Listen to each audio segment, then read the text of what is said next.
Bonjour tout le monde, bonjour Victoria.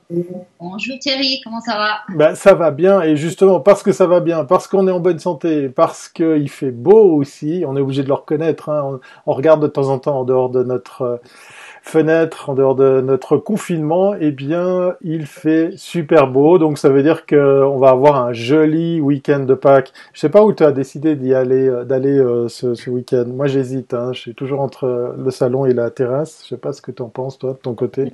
La terrasse, je crois, ouais. J'ai pas tellement d'autres possibilités, hein. Mais non, Et moi, de, je vais rester, je vais faire les choses bien parce que je veux que ça s'arrête. Voilà. Bon, voilà. Et donc, il faut rester chez vous et ça vous donne l'occasion de suivre ce Comin Mag Live, le 15e de la série. Ça fait déjà 15 numéros que on est en live sur la page Comin Mag. Vous avez le droit de la partager, vous avez le droit de la commenter, vous avez le droit d'interagir, de poser des questions durant ce chouette moment de partage durant lequel on va aussi rencontrer un autre intervenant qui a la patate, qui a effectivement le moral et qui va nous parler de plein de belles choses. Et puis, bien évidemment, vous pourrez aussi retrouver tout ça sur le site de Comin Mag. Mais de qui il s'agit? On parle d'un invité qui a la banane, mais qui ça peut bien être? Alors, on va reprendre aujourd'hui, on va retraverser la barrière de Rushdie parce que bon, bah, je suis à Berne, donc c'est normal que je fasse aussi parler des gens qui sont à Berne et qui travaillent à Berne. Eh bien, c'est Gilles Eby de numéro 10. Bonjour Gilles. Bonjour Victoria, bonjour Thierry. Bonjour Gilles. Alors Gilles, voilà. Donc, j'imagine que tu travailles à Berne, mais là, à mon avis, tu dois être à Fribourg, parce que tu es un Fribourgeois qui travaille à Berne. Juste? Voilà, je suis plus près de la fondue exactement. Je suis à Fribourg. J'ai entendu que j'avais la patate. Alors j'ai envie de réagir en disant que la patate elle est un peu râpée quand même. C'est plus un rösti en ce moment qu'une patate. Mais oui, je suis à Fribourg. On est en confinement, donc toute l'agence est en mode télétravail depuis à peu près bientôt un mois. Et du coup, bon, ben voilà, on est face à une situation qu'on n'avait jamais vécue avant, qui bouscule un peu notre routine, notre vie, qui bouleverse un peu les modes de fonctionnement. Et en fait, tout le monde est touché. Donc évidemment, nous, on est aussi un peu impacté. Et ben voilà, quand on a une situation telle que celle-ci, je pense qui dépasse, où on est un peu dépassé par les événements, ben faut faire preuve d'humilité et de bon sens. Et c'est pour cette raison qu'on a décidé rapidement de mettre toute l'équipe en télétravail. Comment est-ce que tu Et fais pour garder, alors je sais pas si vous vous réunissez tous les jours pour avoir cette, alors même si dans une agence chacun a un métier très précis, comment est-ce qu'on fait pour garder cette unité quand vous devez travailler sur des projets, parce que on va revenir après sur le fait que le travail s'est pas arrêté. Comment est-ce que tu arrives à garder cet esprit que tu as dans une agence que maintenant tu dois avoir à travers un appareil, un Skype ou un Zoom, je sais pas sur quoi tu travailles. ouais, on travaille prioritairement sur Zoom. C'est l'outil qu'on a testé qui fonctionne le mieux, qui nous permet aussi de réunir énormément de gens dans une visioconférence. Bon, je dirais qu'il y a deux aspects pour nous. Il y a faire avancer le travail et conserver le lien. Alors, faire avancer le travail, c'est pas compliqué parce que à l'agence, et d'ailleurs, je remercie tous les collaborateurs, on a une équipe qui est très investie et qui sait exactement ce qu'elle a à faire. Chaque individu sait comment s'organiser et quelle est la part de son travail. On a une hiérarchie plate, donc les gens sont habitués à prendre des initiatives et des responsabilités. Donc dans ce sens-là, je dirais que ça fonctionne très bien, on s'est très bien organisé, les process sont fluides, il n'y a pas de souci. Conserver le lien, c'est évidemment toujours un peu plus compliqué parce que chacun est chez lui et il faut réunir les gens. Donc on organise deux pointages par semaine qui sont un qui remplace le planning du lundi et l'autre qui est un rendez-vous en milieu de semaine. Et pour le reste, les liens se font en bilatéral avec les gens concernés sur les projets. Évidemment, moi, je suis en copie de ce qui se passe parce que voilà, on n'est plus dans des bureaux voisins, donc c'est quand même important de pas perdre le fil de l'actualité et de l'information. Mais pour le reste, les gens travaillent de manière aussi très indépendante. Et donc, on fait attention à renforcer aussi un peu la communauté interne, c'est-à-dire que les collaborateurs ont décidé de travailler sur un nouveau rituel avec une réalisation de vidéos durant la quarantaine sur les médias sociaux. Donc ça les amène à relever des challenges entre eux, avec un système de voting pour celui qui aura trouvé l'idée la plus créative. Et tout ça, ça permet en fait de garder un contact avec entre collaborateurs. Au niveau de tes clients, comment ça s'est passé, la réaction là, on a maintenant 3 semaines de semi-confinement, donc on peut déjà avoir un recul entre le début, enfin l'annonce de cette situation de semi-confinement à aujourd'hui où on peut commencer un petit peu à réfléchir à la sortie de cette crise.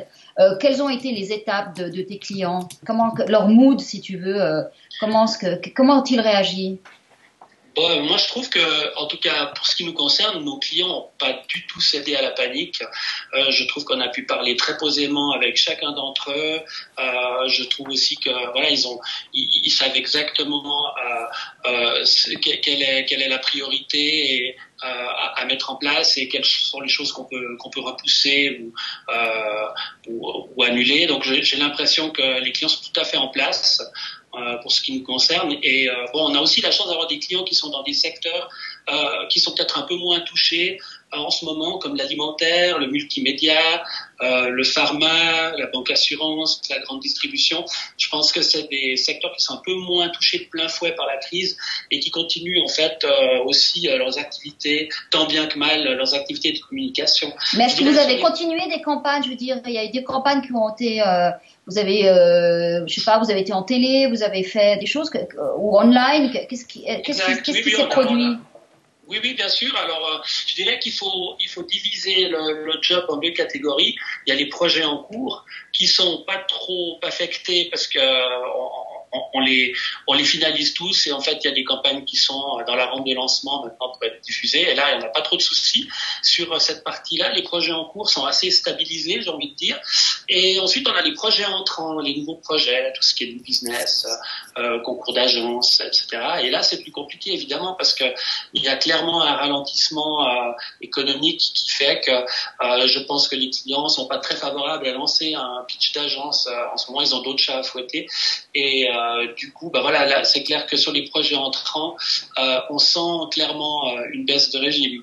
Mais heureusement, on a beaucoup de projets en cours qui nous permettent de garder le cap et en fait, si ça se prolonge pas durant 3 ou 4 mois, d'être actif avec l'équipe et d'être productif surtout. Je reviens sur ce que tu disais pour ton équipe.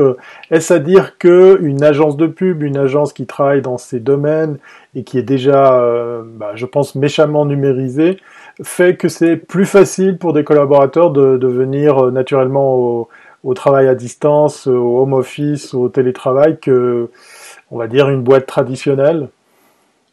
Bon, je dirais qu'on a déjà une première chance, c'est d'être dans le service, parce que quand on est dans le service, on travaille dans un bureau et du coup on est équipé avec tous les outils qui nous permettent aussi de travailler en home office, parce que chez nous on a déjà aussi parfois certaines personnes qui travaillent en home office, donc c'est pas complètement nouveau.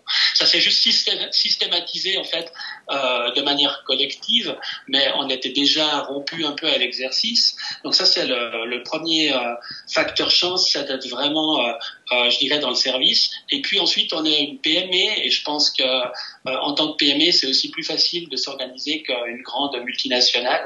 On a une 10-15 de personnes à gérer et c'est beaucoup plus facile à le faire. Et ensuite, en fin de compte, le troisième facteur chance, je pense, c'est cette hiérarchie plate qui fait qu'on n'a pas des directions à plusieurs étages et du coup, on peut engager le travail plus facilement et les gens savent exactement quel est leur cahier de charge, ce qu'ils ont à faire et voilà, ça fonctionne de manière tout à fait fluide. Alors, on a déjà des réactions dans la chatroom justement sur cette question de télétravail. Une question d'Alain qui nous dit s'il y a bien un métier qui se prête au télétravail, c'est bien une agence de médias. Je pense que par là qui voulait aussi dire pub, agence créatrice et j'en passe et des meilleurs. Mais quelles sont malgré tout les difficultés qu'on peut rencontrer ou que toi tu as rencontrées par exemple au sein de ton agence? Alors, pour ce qui me concerne personnellement, c'est la fatigue due à la concentration parce que les visioconférences à enchaînement durant toute la journée, c'est assez astreignant et on constate que ça change complètement d'une séance physique parce que dans une séance physique, en fait, les enchaînements entre les prises de parole se font très naturellement, les réactions aussi. Et en visioconférence, il y a beaucoup de silence, de temps mort où les gens se disent « je vais pas parler parce qu'il y a quelqu'un d'autre qui va s'exprimer » et des sortes de formules de politesse ou que sais-je, qui font que parfois c'est un peu compliqué parce qu'il faut animer, il faut plus animer, il faut être plus vigilant, il faut plus réagir. Et du coup, c'est une nouvelle forme de séance et de rencontre qui s'établit sur toute la journée, jour après jour, et qui fait que ça apporte une autre forme de fatigue à mon sens. Par contre, pour le reste de la troupe, donc toute l'équipe, je dirais c'est quand même la distanciation qui est plus de 2 mètres, mais qui est de centaines de kilomètres, qui fait que c'est compliqué à garder quand même le lien comme on le garde au sein d'une entité physique. C'est plus compliqué. Et voilà. Donc, ça veut dire que tu, par la suite, vous resterez pas forcément dans ce modèle-là. C'est pas quelque chose que tu pourrais envisager de dire bon, finalement, on voit que ça fonctionne, on n'a peut-être pas besoin de se voir tous les jours. Je dirais qu'un modèle, alors si on devait changer le modèle, je dirais qu'un modèle hybride est certainement plus intéressant, peut-être en systématisant plus le télétravail qu'il l'était aujourd'hui, mais en gardant quand même une forme de lien physique qui nous permet d'échanger. Pour un brainstorming, c'est quand même plus simple. Voilà, donc il y a quand même des étapes de travail qui font que c'est plus agréable, plus simple et certainement plus productif aussi de travailler en proximité physique que en proximité virtuelle, je pense. Mais je dirais que le modèle hybride pourrait être intéressant parce qu'on voit que finalement le télétravail fonctionne très bien si tout le monde est appliqué, volontaire, discipliné, engagé, etc. Donc voilà, je pense que là on est en train de faire on est en train d'avoir la belle preuve et la belle démonstration que ça marche aussi comme ça. Tu me disais, lorsqu'on préparait ce live, que finalement, dans toute crise, il y a quelque chose de bon à prendre.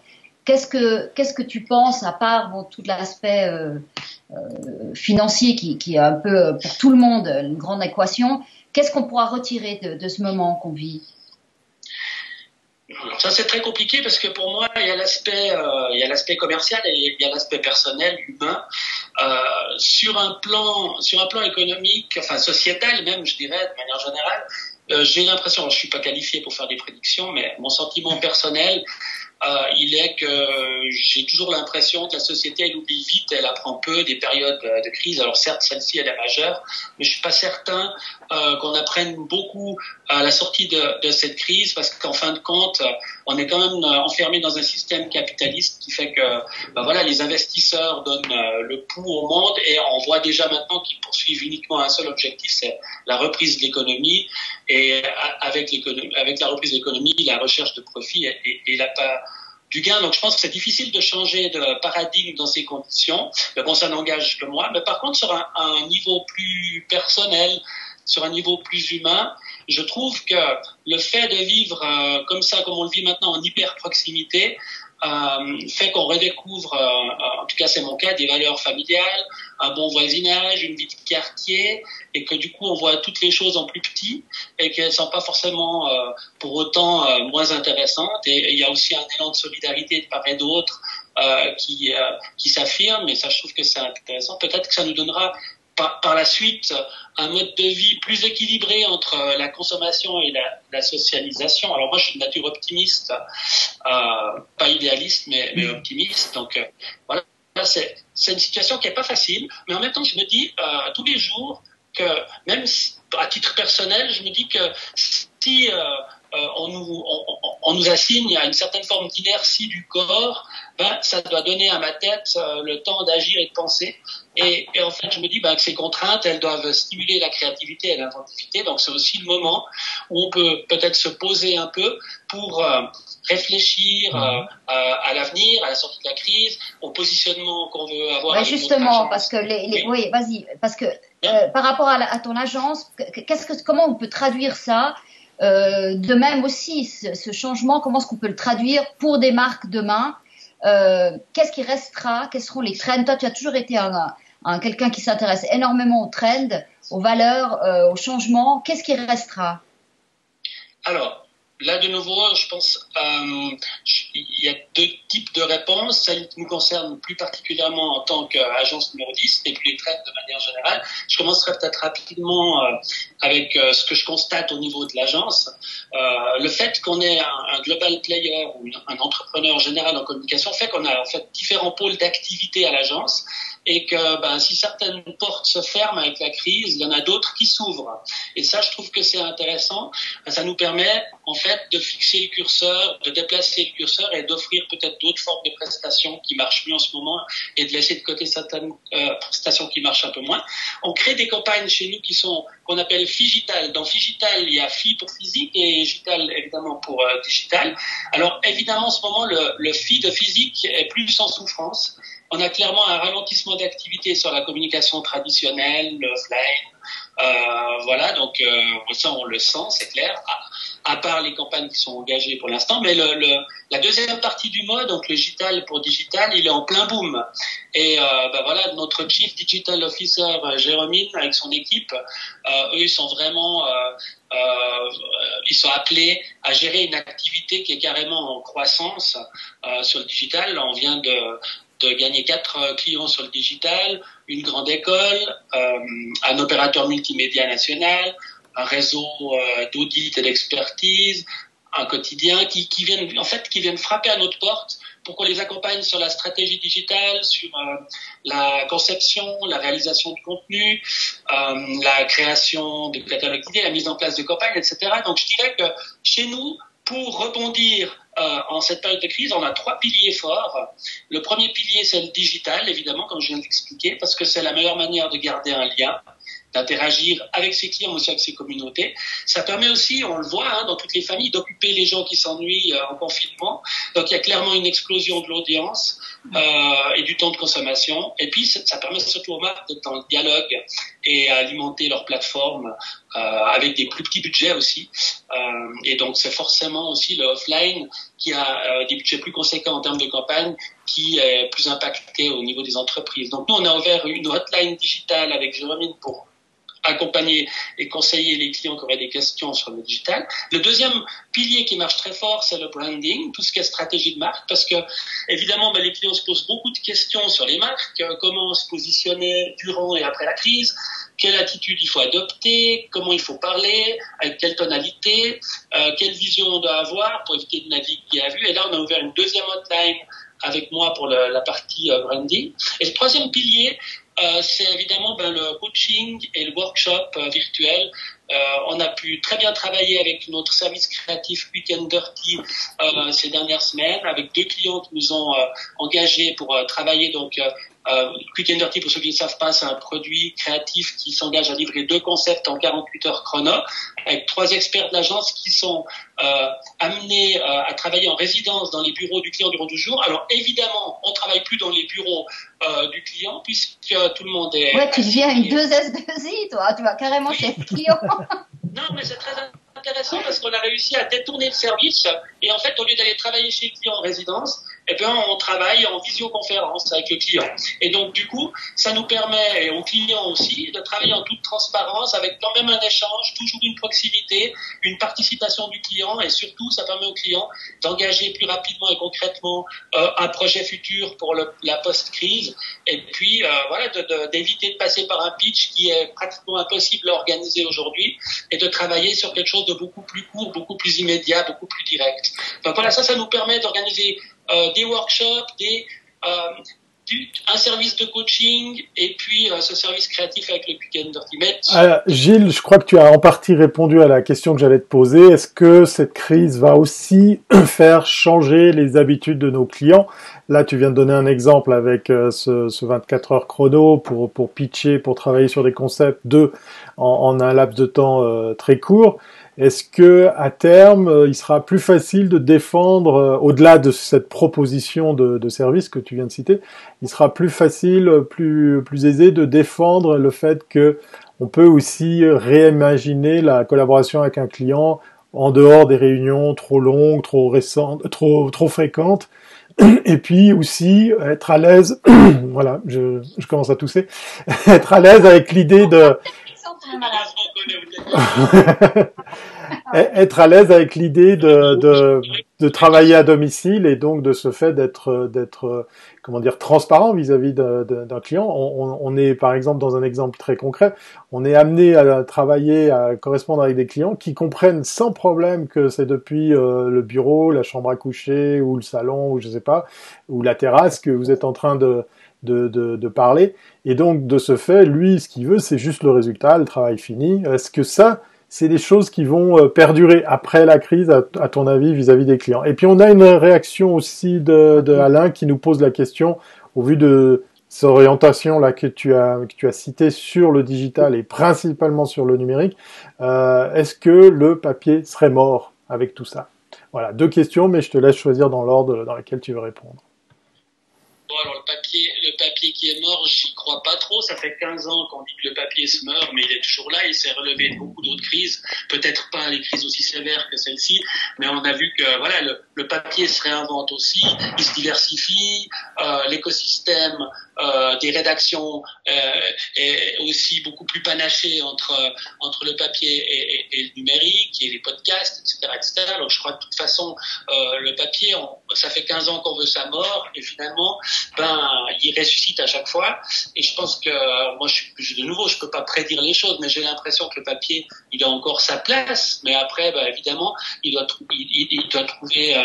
trouver son rôle, il doit réussir à trouver sa fonctionnalité. Mais pour moi, voilà.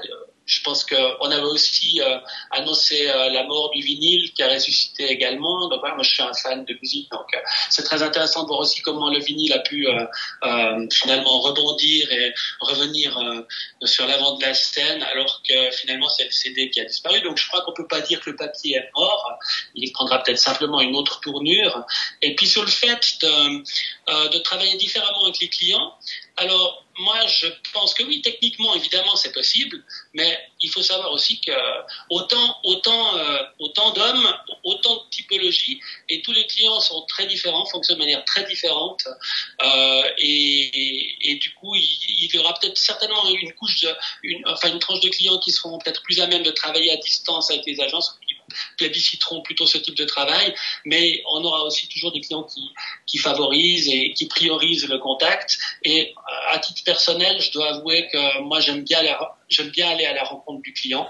Pour moi, c'est important parce que je ne fais pas seulement un métier commercial, mais je fais aussi un métier que j'estime être basé sur la rencontre humaine, sur la chimie avec le client. Et pour moi, c'est très important de pouvoir partager aussi de l'émotionnel et une certaine forme d'affectif dans un partenariat, et pas que de l'exécutif. Donc voilà, pour moi, c'est très important de conserver le lien. C'est un people business.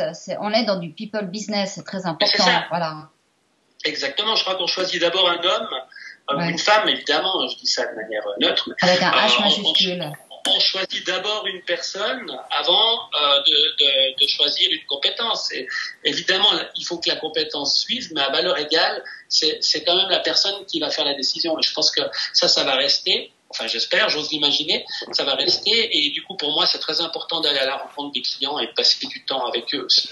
Maintenant, on revient, donc on a parlé de local, on a parlé de personnalité, aussi de trend. Moi, je pense que, j'aimerais aussi voir avec toi, il y a une différence de perception de ce moment que nous vivons entre la Suisse romande et la Suisse alémanique. Je sais pas si tu la ressens aussi. Est-ce que tu penses que ça va laisser une trace? La façon dont les entreprises réagissent avec leurs collaborateurs n'est pas la même en Suisse romande qu'en Suisse alémanique. Est-ce que au niveau les messages qui sortiront, je veux dire les valeurs qui sortiront de ce moment où on est confiné, mais d'un côté on est confiné peut-être plus seul, seul, mais en même temps où chacun prend sa responsabilité de sortir sans contaminer. De l'autre côté, où on aimerait être plus confiné, mais on vit cet événement de manière plus collective. Moi, ça me surprend beaucoup quand je regarde le téléjournal. Je le regarde dans les 3 langues maintenant pour voir un peu les différences.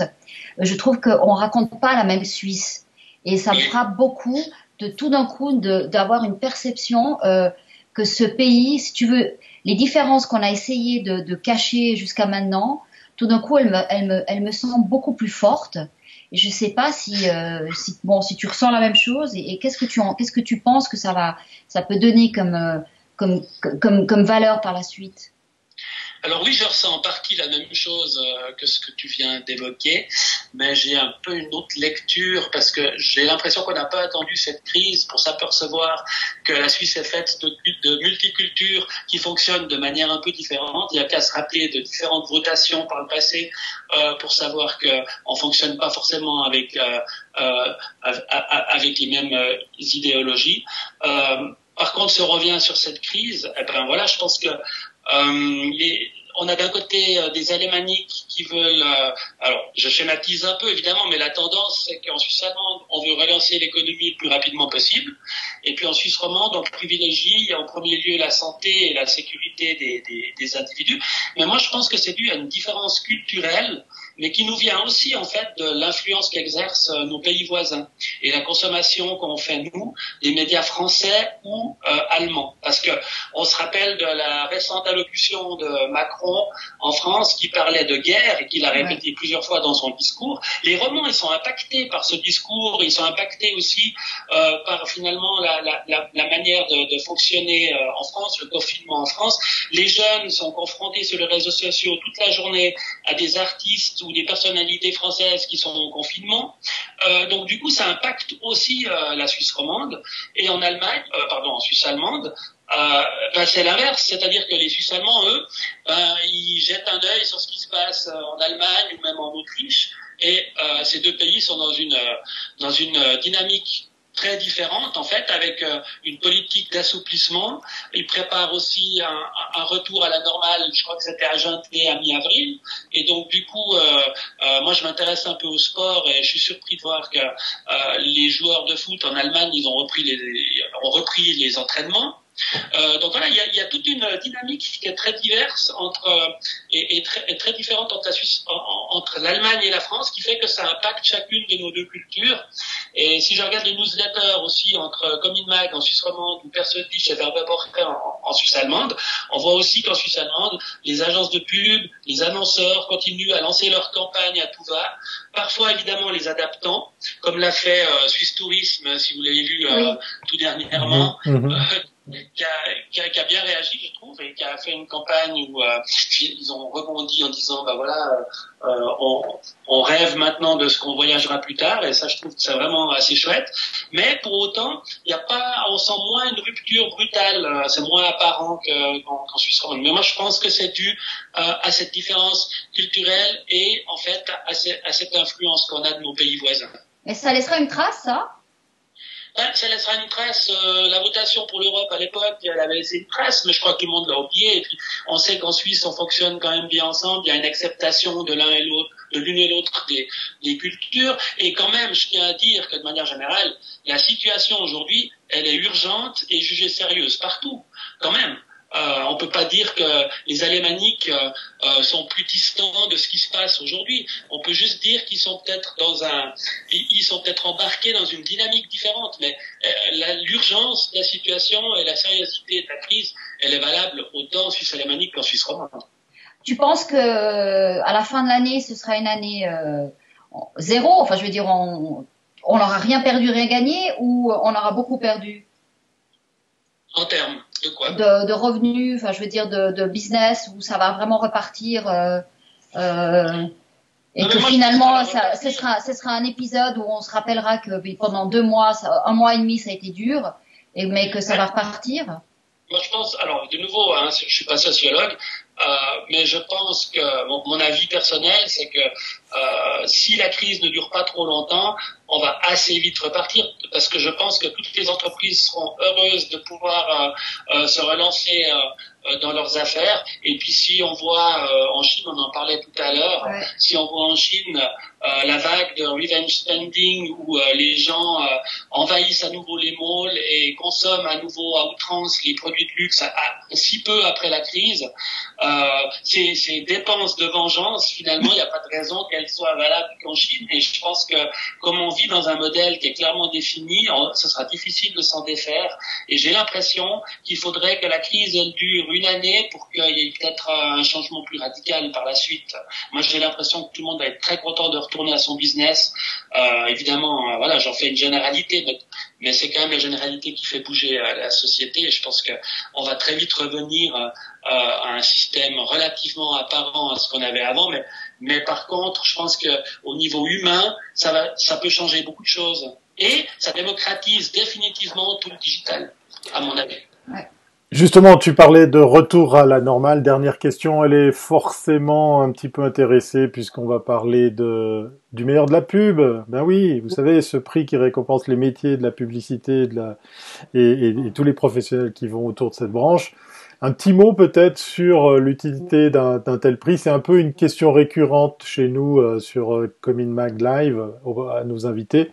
Puisqu'effectivement aujourd'hui, vous allez voir l'info, cet event, ce rendez-vous aura lieu, mais comme on vous l'a laissé sous-entendre, ben voilà, il sera reporté et on va sagement tabler sur le mois de septembre. Alors on a du coup plein de temps pour sortir de jolis projets.